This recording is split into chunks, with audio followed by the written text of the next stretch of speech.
Hello and welcome to the Bellingham Real Estate Podcast. I'm Paul Balzotti. I'm here with Lennox Scott, the CEO of Untitled Scott Real Estate. What a pleasure to have you. Well, Paul, it's just fabulous to be here this morning with you and your team. Yes, thank you. And I'm going to start out by just kind of sharing some of the fabulous things about Untitled Scott Real Estate and about you. So I have this on a sticky note here. So Untitled Scott Inc. is a top 20 power broker, one of the top 20 brands in the nation. And Untitled Scott Real Estate has over 100 offices and over 3,000 associates. I have down here that a year ago we did over 20 billion in sales volume. Also, you've been regularly listed in the Swanee. Did they say Swanee Pool? Is that Swanepoel top 25 most influential, people in the industry. Regularly listed that, and then you're also you lead the Untitled Scott Foundation, which raises millions of dollars every year for children's hospitals and other children's events. And so that's all very amazing. And, all of that led to the pinnacle of your career, which is it all came down to this. Now you get to be on the Bellingham Real Estate Podcast. So what an honor, right? Well, I'm glad I finally was able to make this. Exactly. No. So anyway, but no, seriously, it's an honor to have you. And so let's get into it a little bit. So share with everybody the history of Untitled Scott Real Estate, how it was founded, how it's evolved. Well, first of all, Paul, you stated a lot of nice stats and recognition for us as a company and individually. But of course, this is a team recognition. It's a team compliment that all of us together have come together and to provide that service to our clients that produce those achievements that we've been able to do year in and year out. And it's what a treat to be here in Bellingham. So for the Untitled Scott Real Estate, we were founded in 1931 by my granddad, John L. Scott. I'm the third generational leader, and my daughter, Savannah Scott, will be the fourth generational leader of our company. Yes, and love that. We're heading towards our 100th anniversary in year 2031. And in the 1990s, we decided that we wanted to grow the company, become a Northwest real estate company in the three states of Washington, Oregon, Idaho, and far northern California. And that's when we created the Untitled Scott Real Estate Network. And of those 100-plus offices, they're both company-owned and affiliate offices. And one of those is right here in Bellingham. And thank you for taking on the ownership. And it's so... Paul, it's like I come to work each day for you. Yes. Yeah, and your team. So that's what I do on a daily basis. And so you became and you kind of took CEO in 1980 is Yes. what I read, right? So, and that's an interesting thing that you brought up, that I just assumed that the company was just kind of this thing that had gone like this for the last 90 plus years, but really it's grown primarily actually under your wing. I mean, it was maybe 10 or 15 offices before 1980. Is that? Yeah, we had about 260 broker associates in 1980, and now we're up above 3,000. Yeah. And so we have grown as the transportation networks have grown. Right. Because in 1931, when the trolley lines came in, we grew into other neighborhoods right around Seattle. Yeah. Then the freeway system. And then just transportation just kept opening up more markets and attracting others, movement within the Northwest. Yeah, and I love that the way you grew. A lot of real estate companies, they kind of just, when they franchise, they'll just go anywhere that somebody will take them. And then there's not a lot of connection between those franchisees all over the country. And then the brand recognition is not necessarily there and everything like that. Whereas we're such a rich legacy brand that is here and that's so well connected. Everybody knows somebody who's worked at Untitled Scott or works at Untitled Scott that lives in Washington. I'm sure the same thing in Oregon, Idaho. Yep. Now going into Northern California a little bit, and then of course being part of leading RE and being a founding member as you were, it still gives us all of that national and international networking and marketing opportunities, but still having that kind of hyper local kind of more family feel, which is super cool. Right. And we wanted to be a major player in the Northwest. We're kind of an island up here. It's a long ways to San Francisco or Minneapolis. And as you were mentioning, the leading real estate companies of the world, that network gives us that exposure of like-type companies, 500 across the United States and around the world. And our network together, we transact over 1 million transactions each year just in our network. Yeah. So it's a powerful group to belong to, networking, brainstorming, and sharing ideas with. Yeah, and when you look at the leading RE companies, they're all kind of John L. Scott's. They're a lot of regional, really good companies. Yes. It's not just, they don't take just anybody. Like, there's a criteria, and so it's really great. So Thank you. So that's all fabulous. I wanted to get into kind of the industry in general. So, I grew up, as you know, with my parents in real estate. My stepdad, my dad and my stepdad. All of them. Yes. Anyway, back then, obviously, it was a different business. It really was. I mean, obviously, some things never change, but the people part of it, a lot of that doesn't change. But truly, you can go to the changes in and buyer's agency has changed a lot. We're now doing buyer consultations, and of course, as a company, you're providing, buyer consultation, buyer seller. You've had buyer presentation guides and housing update tools that the company's been providing, which is incredibly helpful so that you don't have to create all that material yourself. But buyer presentations, our listing launch, and then that's kind of where it started. Was that 10 years ago, 15 years ago when we did that? Yeah, Okay. 12 years. 12 yes. years ago. Okay. Then we're moving into, home staging, professional photos on every home, Matterport video on every home. You move to, so elevating that listing experience, because the consumer is kind of, the market's demanding that, right? And that's what, to offer our services at the highest level, that's what we need to do now. Then you get into Market Ready Plus, which is offering a credit line so that help people get their house ready for sale. So that's kind of where we are now, right? We're right there at the highest level. What's next? Where are we going from here, and how is things going to evolve over the next 5 or 10 years? And how are you as a CEO kind of looking to stay out in front of all that? Well, it's another exciting time with AI coming. I'll talk about that in a second. AI, yeah. But we have a phrase we use: while everything continues to change with technology, the core of our business remains the same, and that's the trusted relationship of a competent professional. That has not changed in our industry at all. All that technology has done is just speeded up everything, made it instant. When we were able to have our own TV show in the 1980s showing all the homes for sale. This is before HGTV. Right. And then when the internet came around, we were the first in the nation to have all our inventory online. And we were recognized nationally for that. And then the MLS, we had all the MLS information on. Mobile apps, we were one of the first to have a mobile app for Androids. And I know I'm an Android user. I know. I've been with and I remember. And now with rolling out our new Salesforce platform that you're beta testing for us, a rollout office here, with the mobile app on that you're going to get your database and update it and communicate on a continual basis while you're out in the field. So we've always adopted new technology. So let's talk about AI for a second. So AI, I first noticed AI 55 years ago. It was in 1968. There was this movie out called 2001: Space Odyssey. Oh, I've heard of that movie. That's a famous movie, right? Yeah, it's famous. You got to watch it. I heard it's good. It's a classic. Yeah. But it showcased AI, and the AI was called HAL, and I can't remember the acronym that stood for. But and then the next year in 1969, we landed on the moon. The book Future Shock came out in 1970, and then we're just off to the races from there. So we've always anticipated technology, and now it's here. AI is now here, but all along the way, we've adopted the new technology, we evolved it, and it's just elevated our service that we provide to our buyers, sellers, and those in our database that we can continually communicate with. And that's what's going to happen in AI. When the internet came out, it was real-time real estate, and now it's instant everything is going to be the AI world. So as a leadership team, we have an executive meeting just on AI each month. Okay. We're talking to all of our vendors. It's all moving forward.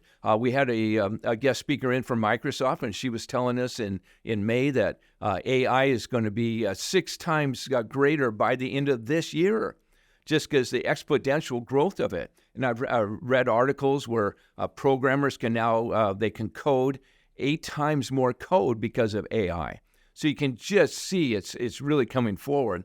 And I'm anticipating, of course, within 5 years or so, that each of us will have our own personal AI assistant. And the only thing you have to figure out is what are you going to name your assistant? And that's just so everything's going to be instant voice activated, and we're just going to but we're providing that consultation services, transactional excellence. That doesn't change our network with the other brokers in the industry to get that transaction and to get it closed.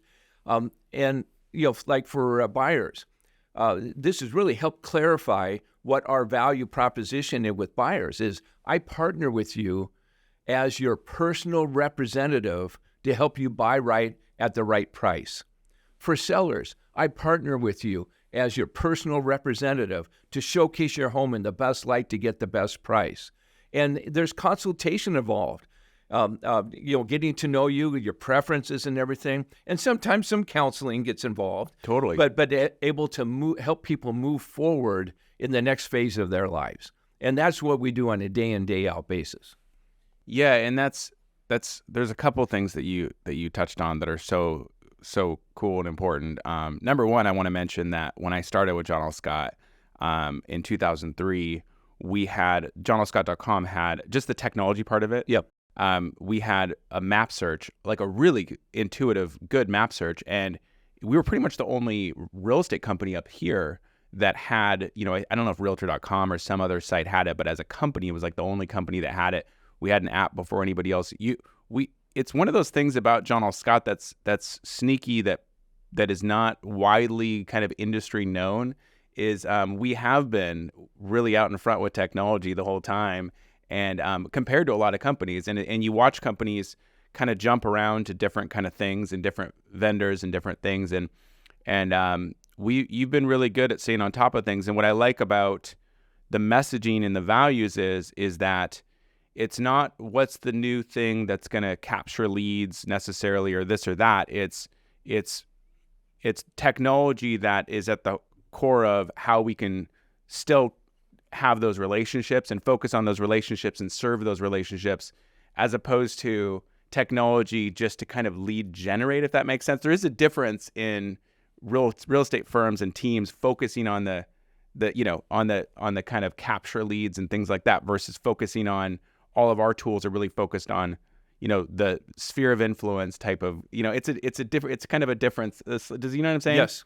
Yeah. Well, definitely it's the strength of our company. Yeah. It's our relationship, our trusted relationship with our client base. Right. That we have. And that's 80% of our business is repeat and referral business from the people we know. And it's, and then you get to our core value as a company is living life as a contribution. Right. We approach our business of being a contribution to each individual, supporting our teammates to create a positive environment for expression and being involved in the community, and of course with children's hospitals, and then we take those items home with us, that experiential learning home with us. Yeah, I mean I'm just going to continue to kiss up a little bit here with all the things you're doing right, but of course, I bought into the company because I obviously believe in the brand and everything you guys are doing. But another thing that I love is what did you say for buyer? What is the buyer? Give me that language again, please. Oh, for the buyer? Yes. Well, I partner with you as your personal representative. Yes. To help you buy right at the right price. Right. I have eyes wide open. Yes. Experiential eyes wide open on your behalf. And so I wanted to mention to you that I talked to a broker who was with John L. Scott for a long time, got recruited to be kind of a manager at a company. We didn't have a management position available, so he moved to a different company.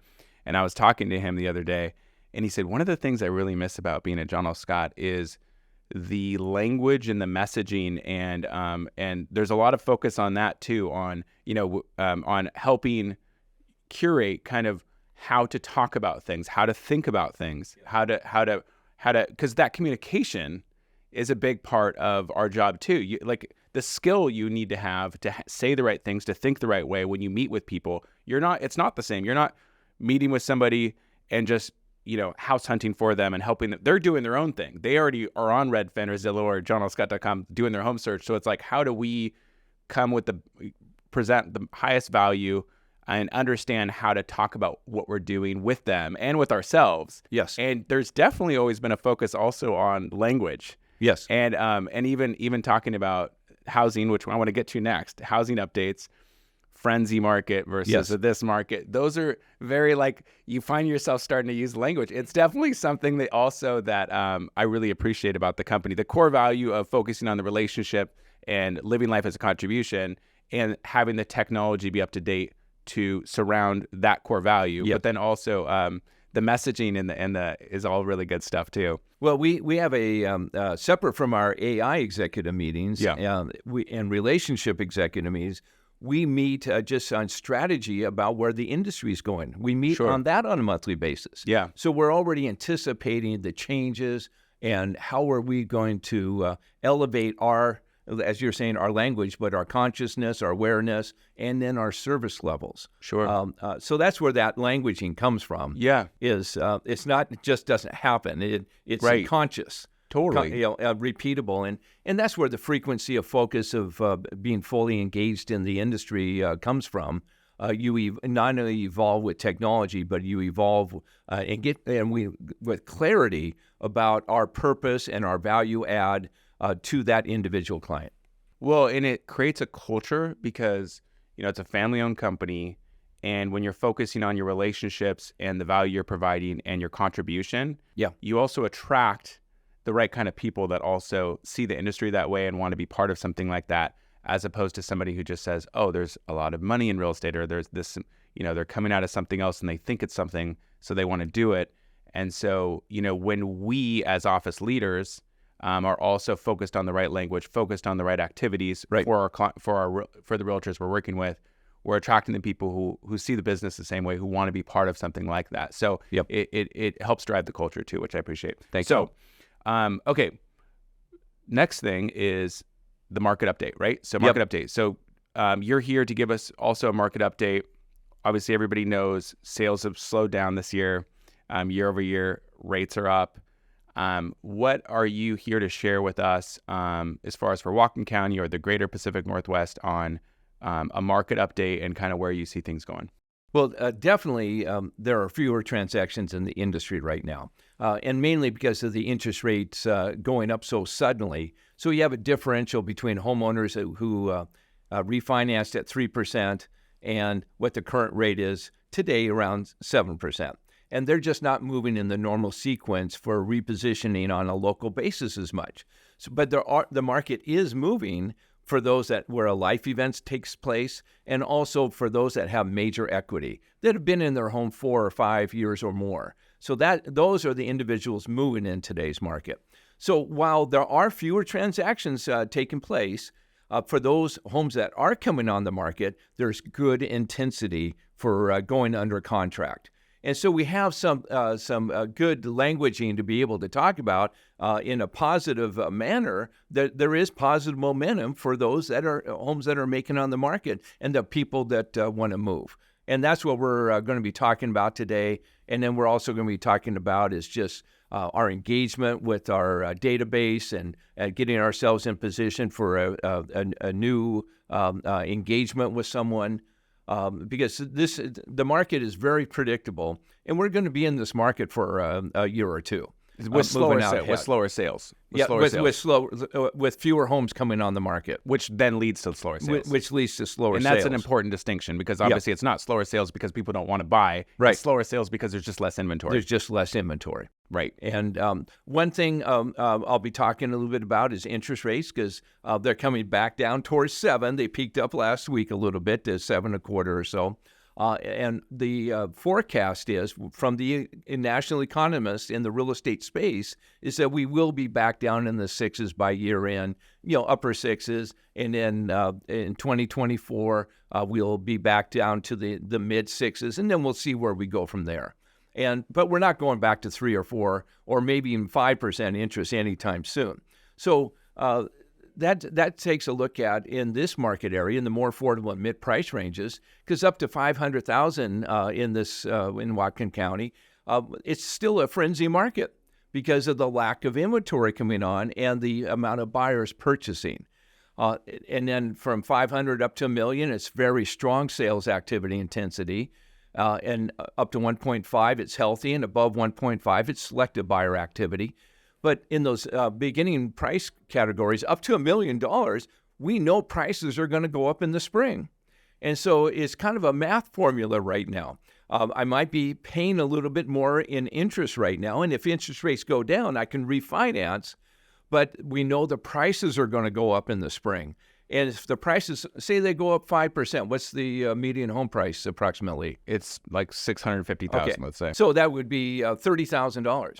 Yeah. Well, the rate differential between 7 and 6.5 might be on a $400,000 mortgage is going to be a fraction of that. And so there will never be enough homes in the more affordable mid-price ranges. Over the next decade, they will only go up. We started the next 10-year housing cycle last year. That was the adjustment year. This year, the market solidifies this year in 2024, and then we'll see where rates are at that time, but we'll see another 7 years of appreciation growth moving forward ahead. That's the normal 10-year cycle. So, because we did see a little bit of a dip in home prices late last year for sure. And would you say that the reason why you're saying steady appreciation over the next 7 years, would you say that that's primarily that's a Pacific Northwest thing as far as primarily due to lack of construction and continued demand in the area and population growth, just a simple supply and demand kind of forecast? Or yes, is there something else at play? Or because that's not everywhere in the nation, correct? No. It's not. The Central Puget Sound is an economic juggernaut across the nation and around the world. There are just more people moving in, and as the city heats up, you get people moving to the lifestyle destination like communities like Bellingham. Yeah. And that's what's been taking place all throughout the Northwest. You have Seattle, Portland, Vancouver, BC, and then not until you get down to California then, where the major centers are, but you get that concentric circles outside of the major centers, and that will continue ahead. Got it. Okay. I like it. I like it a lot. I appreciate it. That's still consistent with your forecast that we provided at the beginning of the year. That doesn't sound like anything's really changed other than rates have stayed higher than expected. Yeah. But the forecast for the next 7 years remains the same. Yeah. And boy, has Whatcom County ever been steady overall at a very strong sales activity intensity. Yeah. And that's a indicator, the trade market indicator that we have at John Scott of homes going under contract within the first 30 days. Sure. It's just very strong, especially in the more affordable mid-price ranges. And then in the upper price ranges, luxury price points, you really do need to look at your competition and pricing and condition of the yard and the home, even to a higher degree. Sure. Because of selective buyer activity or Absolutely. healthy. Yeah, absolutely. Well, that's all I got. Again, it was an honor to have you on. Thank you, Lennox. I appreciate it. Thank you for listening or watching, you guys. Cheers. Thank you.